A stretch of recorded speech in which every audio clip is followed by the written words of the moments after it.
আসসালামু আলাইকুম। শীতকালীন সবজি দিয়ে খুবই মজাদার একটি সবজি ভাজি রেসিপি শেয়ার করছি, যে রান্নাটা করা খুবই সহজ, খেতে অসাধারণ মজা। ভাত, রুটি, পোলাওয়ের সাথে খেতে অসাধারণ লাগবে। আশা করছি আমার আজকের রেসিপিটি আপনাদের কাছে ভালো লাগবে। আমার রেসিপিটি যদি ভালো লাগে প্লিজ আমার চ্যানেলটি সাবস্ক্রাইব করে আমার পাশে থাকবেন। চুলাতে একটা আমি প্যান বসিয়ে দিলাম, দিয়ে দিলাম পরিমাণ মতো তেল। এখন দিয়ে দিলাম 2 টুকরা দারুচিনি, 2টা শুকনা মরিচ মাঝখান দিয়ে ভেঙে দিয়েছি। এখন দিয়ে দিলাম পরিমাণ মতো পেঁয়াজ, 2-3টা তেজপাতা দিয়ে দিলাম। এখন দিয়ে দিলাম কিছু কাঁচামরিচ।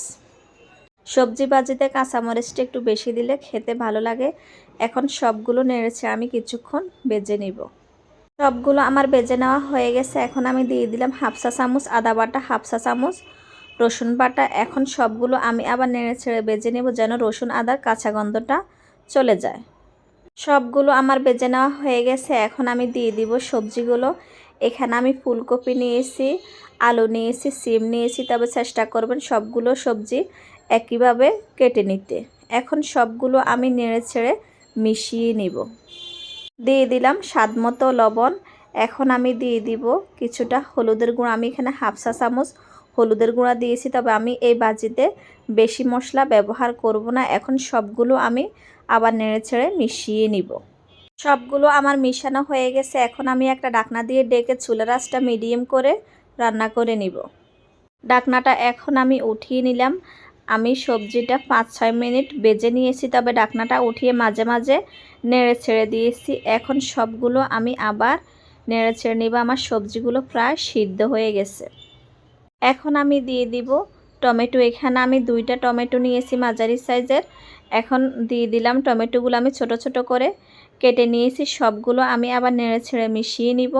টমেটোটা আগে দিলে সিদ্ধ হয়ে যাবে, এই কারণে আমি পরে দিয়েছি।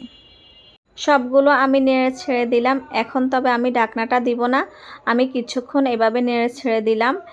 এখন আমি সবজিটা চারপাশে নিয়ে মাঝখানটা একটু ফাঁকা করে দিলাম। এখন আমি দিয়ে দিলাম 2টা ডিম। ডিমের জন্য দিয়ে দিলাম স্বাদ মতো কিছুটা লবণ। এখন আমি একটা ঢাকনা দিয়ে ডেকে 2 মিনিট আবার রান্না করে নিব। এর ফাঁকে আমার সবজিটা আরও ভালো করে সিদ্ধ হয়ে যাবে।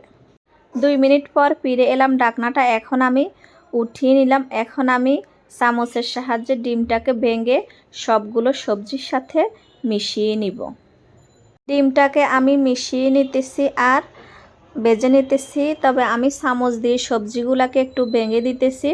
সবজিটা একটু ভাঙা ভাঙা হলে খেতে খুব ভালো লাগে, একটা আঠালো আঠালো ভাব আসে।